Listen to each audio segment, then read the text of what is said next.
everyone. Welcome to Within the Frame. I'm Kim Bo-kyung.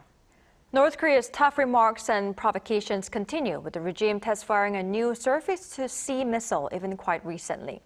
Kim Jongun even added that North Korea would thoroughly defend its maritime sovereignty if an enemy intruded over the maritime border recognized by the regime itself, which is definitely not the northern limit line, the de facto border of the West Sea. Meanwhile, with Cuba formalizing ties with South Korea, many reports say North Korea is cornered, given that it had close brotherly ties with the socialist regime for a long time. Would this lead to North Korea strengthening ties with Russia even more? For the latest on the Peninsula, we invite Professor Kim Young-jun from Korea National Defense University. Professor Kim, welcome. Thank you for having me today. And we also have Professor Ramon Pacheco Pardo from King's College London. Good to have you with us, Professor Pacheco Pardo. Thanks for having me. All right, Professor Pacheco Pardo, first question. February 16th was Gwangmyeong Day, which is Kim Jong-un's birthday. Celebration did take place, but Kim Jong-un appears to have skipped a visit to the Kumsusan Palace of the Sun for the third consecutive year. What could be the reasons behind this? Well, I think we have seen with Kim Jong-un, he has tried to distance himself from his father and his grandfather to show that his style of leadership is different, that his priorities from his perspective are different. So, for example, he continues to talk about the improvement of the economic livelihood of North Koreans. So I think he's trying to show that he's a unique leader, that he's not simply his father or his grandfather. Obviously, he maintains the legacy of the Kim family, and he's not going to renounce to that. And he's going to continue to uphold the values that led to the creation of North Korea by his grandfather, Kim Il-sung. But I do think that he wants to continue to demonstrate and to show to the outside world, but also to North Koreans, that he should be considered on his own merits, and not only because he has the facto bloodline, that he comes from the Kim family, and that he's only in power because his father and his grandfather were also the leaders of North Korea. All right, I see. So he is basically distancing himself from predecessors, showing that he is a unique leader regardless of his bloodline. All right. Now, Professor Kim, before we talk about diplomacy, I'd like to tap on the latest provocations and remarks Kim Jong-un made. First of all, Pyongyang launched a new type of missile, the Padasuri-6, last Wednesday, which reportedly hit a target boat after flying over waters in the East Sea. What is this missile? Yeah, this is the technically important missile test, especially cruise missile, is different from the ballistic missile, which is a very good advantage for the North Korea position to the military purpose. So this test has three purposes. One is the definitely technical region to develop as far as can, especially before any peace initiative. And secondly, domestic audience for a powerful country as a Kim Jong-un as a leader. So to North Korean people, they have a lot of economic difficulties. So this is very important. And finally, outside world audience, for its strengthening sovereignty. So also the Russian cooperation with North Korea is a kind of supporting this type of missile weapon. So this is a very important the timing, and strategically North Korea chose this timing for maximizing his position for the strengthening their military power. All right, I see. Professor Kim, one more question to you. While supervising this test firing of this new surface-to-sea missile, Kim ordered intensified military preparedness in waters north of South Korea's Yeonpyeong and Baekneung Islands, saying the northern limit line is a ghost one. What do these remarks hint at? Yeah, this is a very important remark because of NLL, we call this area as always controversial area, especially we remember Yeonpyeong Island attack and Cheonan incident. So everything is originated from this type of argument. So North Korea strengthens their conventional argument. This is not the ROK side or not by the ROK US, the combined forces area. They want to make the argument this is an area for the also North Korean part. So they would like to have that type of provocation also they want to continue their own argument regarding this area. So this is definitely for Iraq government area, and this is have to be defended by Iraq and U.S. forces. But North Korea always want to make this type of argument.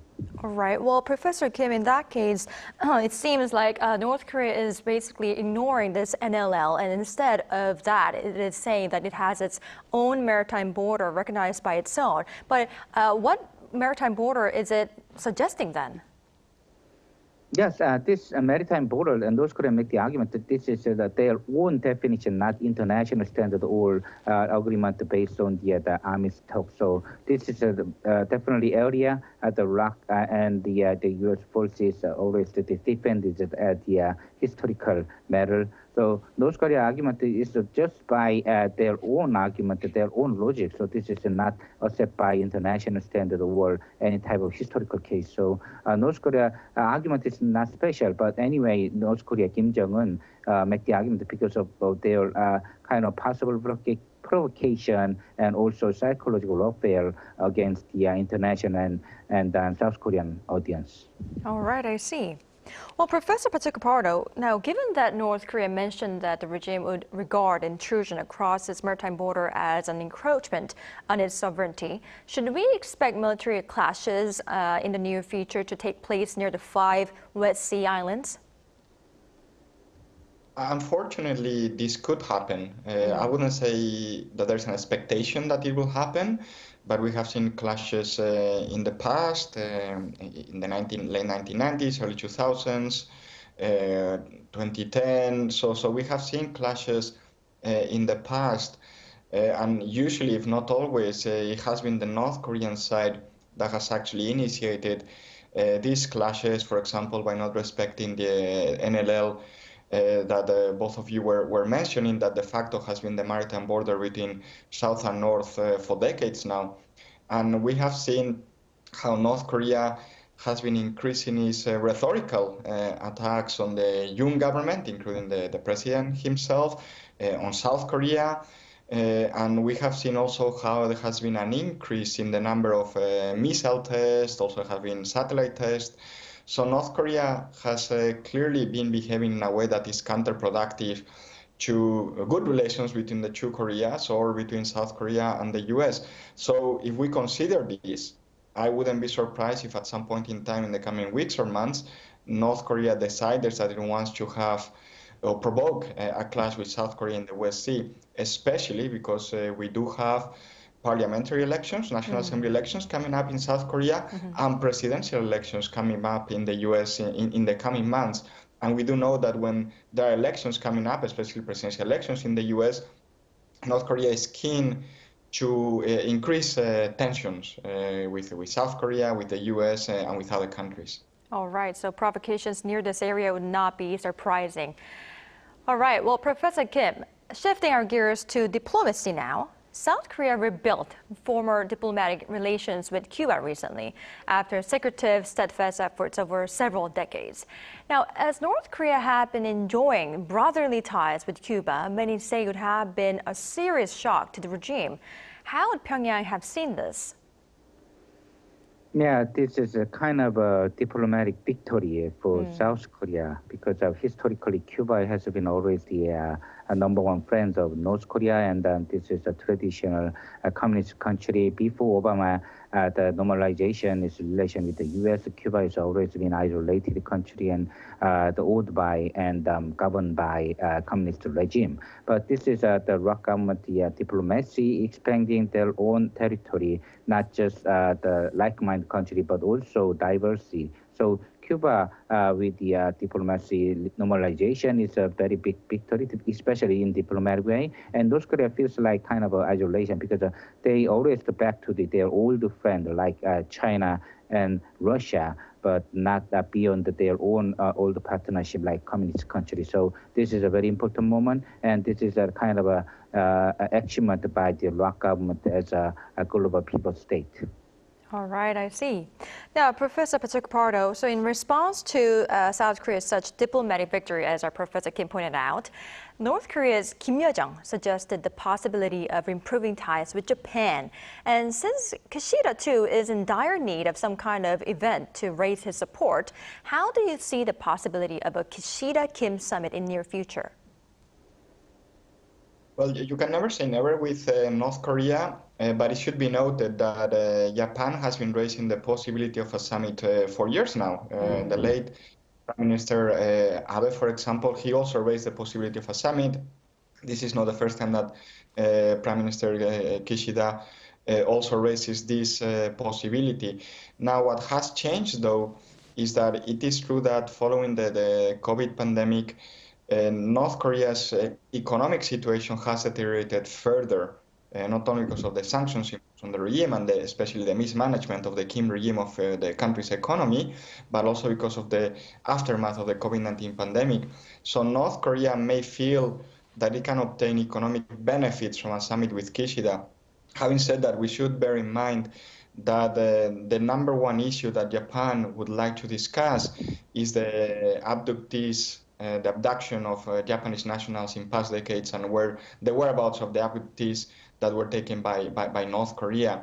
And Pyongyang has made clear over the years that it considers this issue to be settled.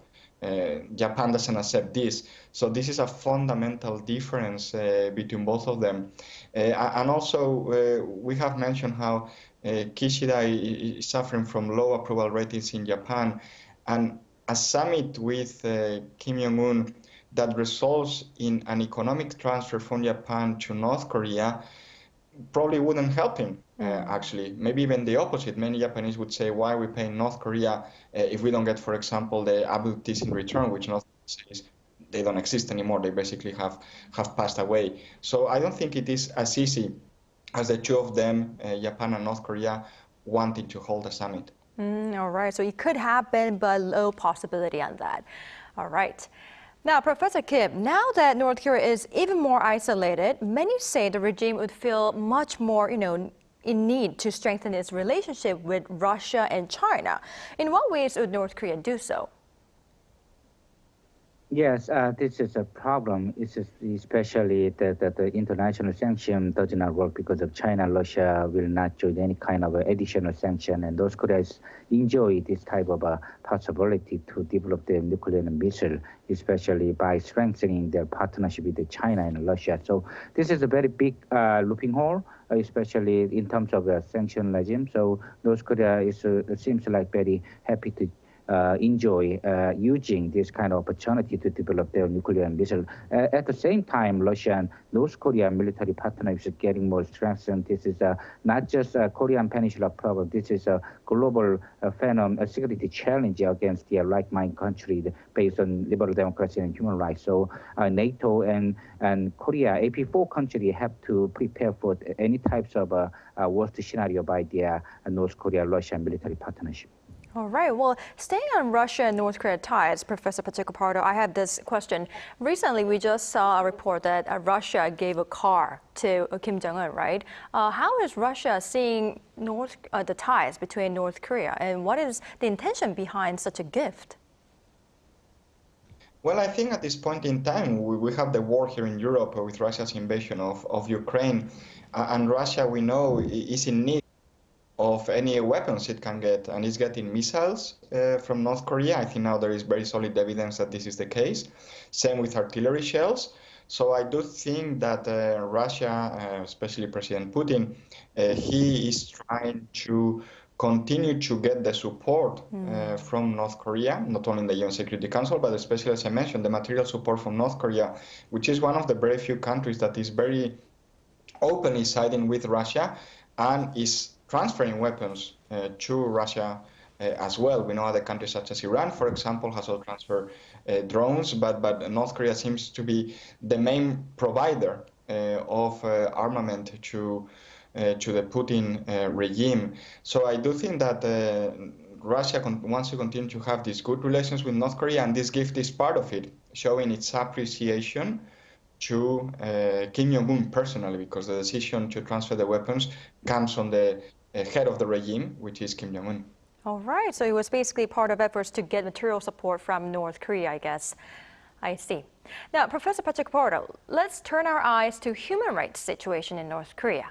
Now, marking the 10th anniversary of the release of the 2014 UN Commission of Inquiry report, South Korea's Unification Ministry urged the North to make the right choice of improving the human rights of its people.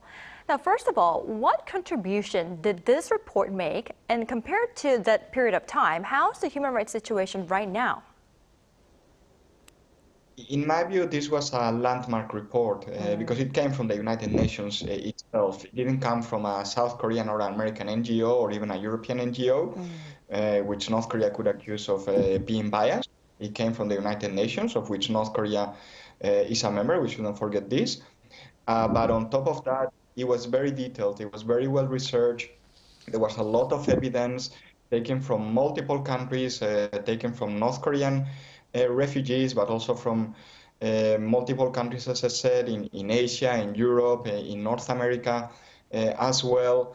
And not only was detailed, but it came with very specific examples of human rights abuses and a lot of information.